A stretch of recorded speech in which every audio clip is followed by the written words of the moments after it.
नमस्कार, आप देख रहे हैं संक्षिप्त। मैं हूं आपके साथ अमृता पांडे।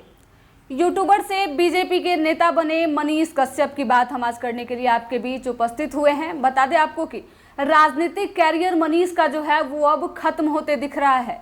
ये बात हम इसलिए कह रहे हैं, काफ़ी आनंद फानन में और स्नेह के साथ मनीष कश्यप जो हैं वो बीजेपी की सदस्यता लेते हैं। काफ़ी उनका क्रेज़ दिखता है। मनीष कश्यप जो हैं वो मनोज तिवारी के साथ दिल्ली जाते हैं। आए दिन उनका जो वीडियोज आता है दिल्ली से निकलकर सामने आता है। लेकिन जैसे ही चुनाव का दौर खत्म होता है, मनीष कश्यप अब बिहार में दिखने लगे हैं उसी माइक के साथ। स्टार प्रचारक के तौर पे भी मनीष कश्यप ने चुनाव के वक्त में काफ़ी काम किया है। जैसे ही केंद्र में तीसरी बार मोदी की सरकार बनी, वहीं तीसरी बार मनोज तिवारी भी सांसद बने और वहां से जो है अब मनीष कश्यप का काम खत्म हो गया। मनीष कश्यप फिर से बिहार में दिखने लगे, वही माइक उठाकर फिर से वो पत्रकारिता करते दिख रहे हैं। लेकिन बीच में जो परिस्थितियां बनी थी, लोगों के जहन में कई सवाल उठ रहे थे। मनीष कश्यप जो हैं पहले बेतिया से चुनाव लड़ने का ऐलान किए थे, निर्दलीय चुनाव लड़ने वाले थे और जो वहाँ के जो लोग हैं गरीब तबके के काफ़ी उनका समर्थन कर रहे थे, सहयोग करने के लिए भी तैयार थे। लेकिन अहम वक्त पे मनोज तिवारी उनके घर जाते हैं, चंद बातें होती हैं और मनीष कश्यप का मन जो है वो बदल जाता है। सभी के भावनाओं के साथ खेलकर मनीष कश्यप बीजेपी की सदस्यता लेते हैं और लोगों को यह आश्वासन दिलाते रहते हैं कि पहले हम आपसे बातें करते थे, सिस्टम से आपके कामों के लिए आवाज़ उठाते थे, मांग करते थे। अब हम जब सिस्टम में रहेंगे तो खुद ही आपके लिए काम करेंगे। लेकिन जिस सोच के साथ मनीष कश्यप बीजेपी की सदस्यता लिए थे, वो सोच अब खत्म होती दिख रही है, क्योंकि जो तवज्जो उन्हें दी जा रही थी वो तवज्जो अब नहीं दी जा रही थी। स्टार प्रचारक के तौर पे चुनाव में उन्होंने काम किया और अब देखिए तो वो बिहार आ गए हैं। काफ़ी दिनों से एक बार फिर मनीष कश्यप अपने माइक के साथ दिख रहे हैं।